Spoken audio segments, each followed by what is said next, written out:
Hello YouTube, my name is Nero, and today we have some Call of Duty World at War custom zombies, and this week's episode of Dear Nero, which of course is the weekly series here on my channel, where subscribers send me in fan mail and or fan questions, and nobody's going to answer them. The map that we're playing on today is going to be Dead Ship. This is actually one of the most downloaded custom zombie maps on Call of Duty World at War, and it was actually made by ZCT Chaos. You guys may know that name because he is the guy that is working on the first custom map for Call of Duty Black Ops 3. He's one of the guys that's in the closed alpha for the Black Ops 3 mod tools because he's so good at making custom maps in this entire modding thing that's been going on for almost 10 years since World at War came out, right? So he's a very good modder, very good at making maps. The map itself is very fun and challenging. This is like the first time I ever really went try hard at it. I had tried it a couple of times before, but it's a very challenging map. You're on this ghost ship out in the middle of the ocean, and zombies don't just like come through windows. They kind of just like teleport down to you, and that can make it difficult because you'll be like thinking you're fine, and suddenly two of them spawn behind you. It really keeps you on your toes. It's a fun, interesting map, and if you guys like to try it, go ahead and download it. There's going to be a link down there in the video description. You guys can try it out, but again, you need Call of Duty World at War on the PC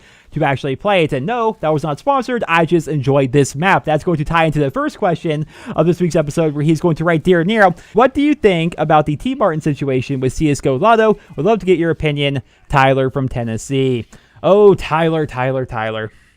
This is a question I almost did not want to answer because I don't think there's anything I could interject at this point that people haven't already said a bazillion times. It's obviously a very popular thing that everybody's talking about right now. It's obviously a very scummy situation, but I figured I'd comment on it because I got so many questions in regards to this particular topic for this week's episode of Dear Nero. So we're going to go ahead and do that, I suppose. Now, I'm going to try and keep it short, although there's a lot to cover, so please bear with me. To give you guys the too long didn't read of what's happening here, essentially, there's two YouTubers, TmarTnSyndicate, very popular YouTubers, who put together made this website called CSGO Lotto. It is a website where you can go ahead and gamble your CSGO skins. You basically link your Steam account, to my understanding, to the website, and then you can bet your skins against other people. Like, basically, everybody puts their skins in a hat.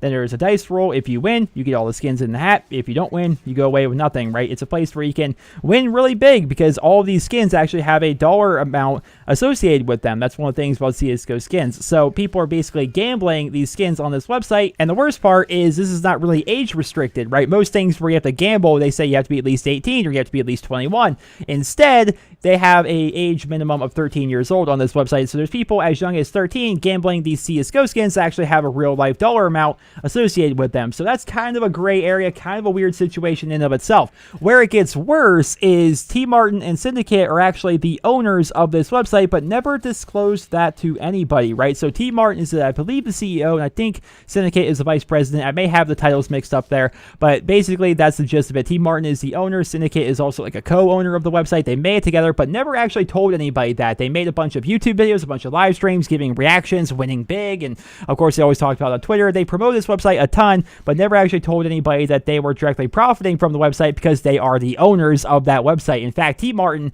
this is probably the most incriminating part of the entire thing. He actually did a video a while back talking about CSGO Lotto, never told anybody that he was the owner, and instead approached it from the perspective of they were just a sponsor. I think something along the effect he said, these guys, CSGO Lotto, came to me, they wanted to sponsor me, and I checked out their website, and I'm like, wow, that's a cool website. So I started playing, I started gambling, it was really fun, and I won big, and now I'm going to make some videos of it. When in reality, he owned the website. He was acting like he was a sponsor, but he was actually the owner the entire time, which is really scummy, honestly. That's like me, to a much lesser extent, coming up to you guys saying, hey, so I've heard this really cool YouTube channel. It's called Nero's Let's Plays. I'm not affiliated with them whatsoever, but they want to sponsor me, so I'm going to talk about them and promote them and stuff like that. I run Nero's Let's Plays. He runs CSGO Lotto. That's definitely a bad situation.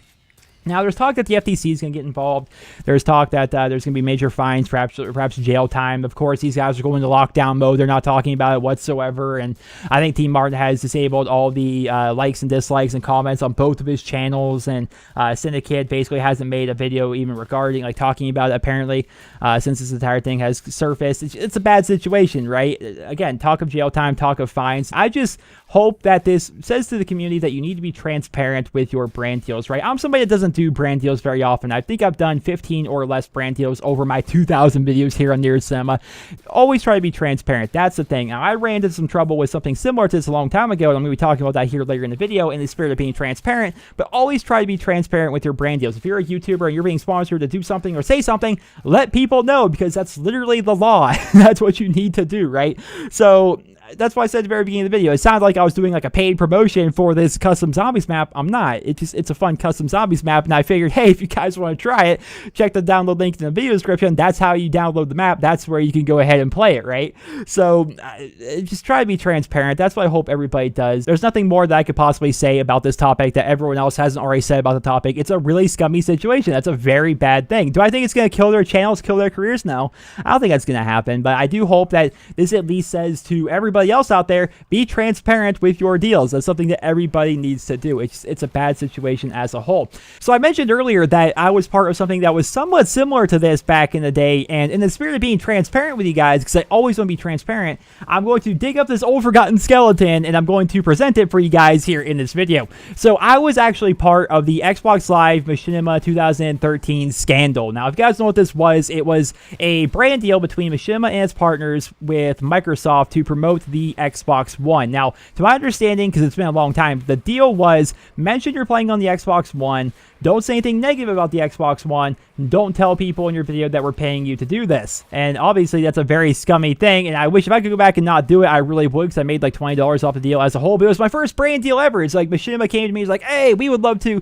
have everybody as part of this deal. If you guys want to join up, just let us know. You get paid extra money to mention you're playing on the Xbox One, which is what I did, honestly. Now, I'm not trying to like play it off as if I didn't do anything wrong, because I wasn't transparent. I did something scummy. I apologize for that, but these were the videos that I made, and you can go and watch any of them if you want to. They weren't promotions of the Xbox One. I did the bare minimum of that deal. I basically said, hey, I'm playing on the Xbox One. I think the most incriminating thing I possibly said was, I like Battlefield 4 more now that it's on the Xbox One, because there's actually like 32 on 32, whereas, on the 360 it was like, what, 12 on 12 or something like that. So that was like the most incriminating thing I did. I didn't make promotional videos or anything like that, but I got paid extra, and at the time I think I made like $20 off of that deal.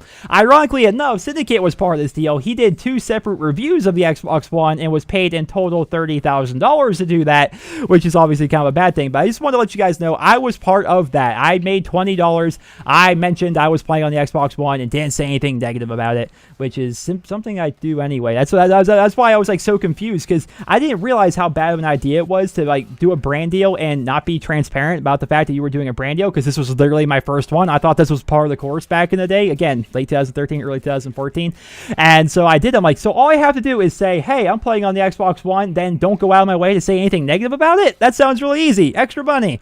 And I made like $20. So that's what happened to me. But yeah, I was part of that deal back in the day, and ever since then, especially after it surfaced and everybody was like, oh my gosh, can you believe they did this? I can understand why people were upset at other channels, because they were actually doing full-on promotions. Like, these guys were like unboxing the Xbox One, doing reviews of it and giving it positive reviews, and they were being paid to do so. That's obviously very scummy. What I did, in my opinion anyway, was less scummy. Again, it sounds like I'm trying to cover my own ass here, which maybe I kind of am, because I really don't think I did anything wrong, really, except for the fact that I wasn't transparent. And so ever since that happened, I'm like, I'm always going to be transparent with you guys. Every brand deal I've ever did since then, which has been a total of like 10 or 15, I have been open and honest with you guys, like, hey, they're paying me money. Like, the most recent one I did was, if you guys saw it, it was my Mirror's Edge Catalyst video, where I'm like, hey, they are paying me money to play this game. Make no mistake. You see this big watermark? It says sponsored. You see at the top of the video description, it says sponsored. Ever since that happened, like, I want to make sure you guys know that I'm being sponsored for this particular video or something like that. I always want to let you guys know, and for something that I hope happens as a result of this TmarTnSyndicate scandal with their website CSGO Lotto,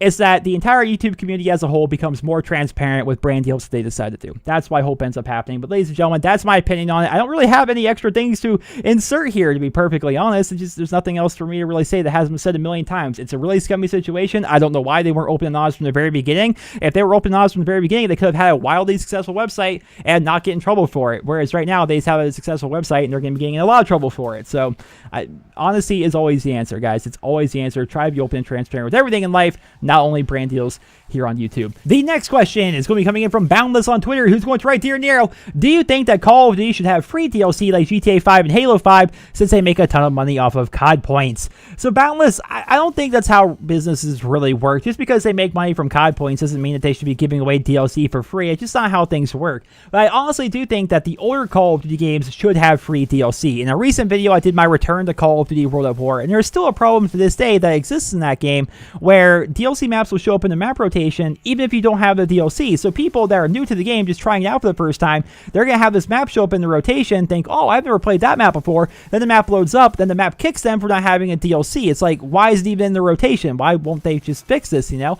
And that got me thinking, I think that the older Call of Duty games should make their DLC free because people aren't buying it anymore, right? There's nobody buying COD 4 World at War DLC. Maybe World at War for the zombies, but even then, they remade all those zombies maps in the original Black Ops, so why would they go back to World at War to do it? You know, it just doesn't make a lot of sense. I think if they were to make the older Call of Duty games DLC free, that it would actually give them more money in a sense, because I think that would actually bolster sales a little bit. If you were to, you know, announce this and make it public, then of course YouTubers like myself would probably make videos saying, hey, this is Call of Duty news, so I'm going to cover it, that, you know, COD 4 and all its DLC are now, like, included together. They're bundled for $20. I think people would actually purchase that. If they made it so World at War and all 4 map packs were, you know, all $20, I think people would actually purchase that. Whereas now, there's not a lot of new people buying these older Call of Duty games. There's not a lot of people, especially buying their DLC. So why not make the DLC free? I think that would bolster sales of the game itself. So that's just my opinion anyway. I'd love to hear what you guys think down there in the comments. Of course, there'd have to be a cutoff, right? I think everything from the original Black Ops and back should be free. I don't think, like, Advanced Warfare DLC, for example, should be free. But I think it could be a good idea. I think they would actually make more money in the long run for people going back and purchasing their game because they think, hey, it's $20 and I get all of its DLC, so why not? You know, I think that's a pretty good idea. But of course, I'd love to hear your guys' thoughts down there in the comments. The next question, he is going to write, Dear Nero, with the original Black Ops and COD 4 soon to be playable on Xbox One, do you think other classic COD titles will be available for backwards compatibility, or would Microsoft keep only a few titles so the player base wouldn't be so fragmented? Thanks, Harry from Massachusetts. Harry, I don't think that having more games being backwards compatible would necessarily fragment the player base. Now, for a short period of time, it would, no doubt. Whenever a game gets announced to become backwards compatible, everybody jumps on that, right? And that game has definitely a surge in its player count when they go back to it. We saw that, of course, the original Black Ops. We're going to be seeing that in a couple of days with Red Dead Redemption. People will go back to a game as soon as it becomes backwards compatible because it's a new thing. They want to mess around with it and they want to try it on the new system. But after a week or two, the fad kind of goes away and then people go back to playing what they want to play. I don't think it would actually fragment the community too much if every Call of Duty game were available on the Xbox One, because people would ultimately end up playing the games that they want to play. Now, if you're talking about another perspective where perhaps maybe you don't understand how it works, like the original Black Ops, people playing on the 360 versus people playing on the Xbox One, those are all already together. Like, it's not actually fragmented whatsoever. I'm just saying this for people's benefit if they don't know. If someone's playing Black Ops on the Xbox 360, they can in fact be matched up with people playing Black Ops on the Xbox One via the backwards compatibility system. That's how it works. So it wouldn't be fragmented in that sense. I also don't think it would be fragmented in the sense that people would be spread across multiple games, because ultimately people are going to play what they want to play anyway. It just, when the game first becomes backwards compatible, there's definitely going to be a surge on that game for a short period of time, but ultimately it's not going to affect things too much. The next question, he's going to write, Dear Nero, do you think Infinite Warfare Zombies is going to be similar to Treyarch and Sledgehammer Games Zombies, or do you think it will be similar to Extinction, where there is an ending to the mission instead of a survival-based mode? Spartacus from Washington. So Spartacus, I definitely think that Infinite Warfare Zombies is going to be more along the lines of Extinction than along the lines of Treyarch or Sledgehammer Zombies. Now, I'm not trying to hate on Advanced Warfare. I think everybody does that way too much, honestly. But I really feel as though that Exo Zombies just felt like a generic version of Treyarch Zombies. It was just a not as good version of Treyarch Zombies, in my opinion. So I don't think that Infinite Warfare and Infinity Ward would go along the lines of being like, okay, let's make another knockoff of Treyarch Zombies and have another, you know, second-rate Treyarch Zombies. I think they're going to do something that's more their style. I think it's going to be more like Extinction. Perhaps it's going to be like more like Left 4 Dead, honestly. That would be cool if Infinite Warfare Zombies had a more Left 4 Dead style system. I think that would be cool. Actual objectives, while also maybe having a wave-based survival mode as kind of like a side thing. That's what I'd hope that they do. Of course, we're going to learn more about that in the future, but I don't think that Infinite Warfare Zombies is going to necessarily be a lot like Treyarch or Exo Zombies. I think it's going to be kind of like its own thing, more similar to Extinction, perhaps more like Left 4 Dead. The next question, he's going to write, Dear Nero, what if when you were little, you actually followed the ESRB rating system and didn't play a mature game until you were 17? How do you think your life would differ because of it? Do you think your YouTube channel would be based around Call of Duty like it is now? Peter from New Jersey. Peter, that's a very interesting question that I think would be better asked to a lot of other people because it doesn't really affect me too much, but I still want to answer it anyway. So I didn't play a lot of mature games growing up. Growing up, I played a lot of like Pokemon, Tony Hawk's Pro Skater, Dave Mirra's wrestling games, like a lot of those were T for teen actually. I basically played a lot of sports games growing up. I didn't play a lot of Silent Hills or anything like that. I did play, however, a lot of South Park Rally. How would my life be different if I didn't play South Park Rally growing up, which was basically like the South Park equivalent of Mario Kart? I don't know. I don't think South Park Rally really had that big of an impact on my life. But the big thing, would I still be a Call of Duty channel if I didn't play Call of Duty until I was 17? The thing is, I really kind of waited until I was 17. World at War came out when I was 17, so that's kind of insane if I think back on it. I'm really old, aren't I? But yeah, I played Call of Duty World at War when I was 17. I was born in 91. It came out in 2008. And so, yeah, I basically was already 17. Now, I did play COD 4, right? I did play COD 4 when I was 16, but I played it very casually. I played it only a couple of days of playtime, 2 or 3 days of game time back in 2007. Like, it was very casually. It's kind of like a side thing, like an afterthought, really, just something I did with my friends for fun. World at War, again, was the game that really got me into the COD series, and I really started taking it seriously. And so, I guess my life would be a little bit different. I still think I'd be a COD channel, but I don't think I would have accelerated as fast as I did, because without those, 3 days of playtime back in COD 4, back in 2007, perhaps I would have been worse at World at War in 2008 when I was 17. Then perhaps it would take me a while to get better at the game. Then maybe I wouldn't have been as good in Modern Warfare 2, then as good in Black Ops, so on and so forth. So obviously it'd be a little bit different, but I don't think it would really affect me that much if I never played a mature game until I was at least 17. The next question is going to come in from Sam from Pennsylvania, who actually said that I could condense down his question if I decide to feature it, so I'm going to go ahead and do that for you guys. Basically, he said that he watched my NerosCinema 5th anniversary video, and he saw that I loved my old Game Boy. He thought to himself, hey, I have a couple of Game Boy Advances, I'll send them one. But I noticed that Nero doesn't have a P.O. box, so will Nero ever get a P.O. box? That was basically the summary of his question, and thank you so much, Sam, for thinking of me and wanting to send me your Game Boy Advance, but I don't really need it. What I was actually talking about was actually the Game Boy Color, that, the original Game Boy Color. I had a teal one growing up, and I don't know what happened to it. I talked to my brother. I think my brother said he traded it to somebody at school, which I don't remember that ever happening, but whatever. I was talking about that because you can still find like unopened Game Boy Colors like on eBay, and I found one that's a teal one. It's unopened. It's still got the seal on it and everything, but it's like $500. It's like, that would be really cool. I could get it, but it's like, it would literally sit on my desk. That's a $500 desk ornament, right? I don't want to do that, But it's really cool that you thought of me, wanting to send your Game Boy Advance. Will I ever open a P.O. box? Maybe in the future. We'll have to see. I think there could definitely be some cool things coming from a P.O. box. If not anything, actual fan letters that I could read for Dear Nero and stuff. I think that would be pretty cool. So maybe we'll do that in the future. I have no ETA on that, but thank you so much for thinking of me and wanting to send me one of your Game Boy Advances.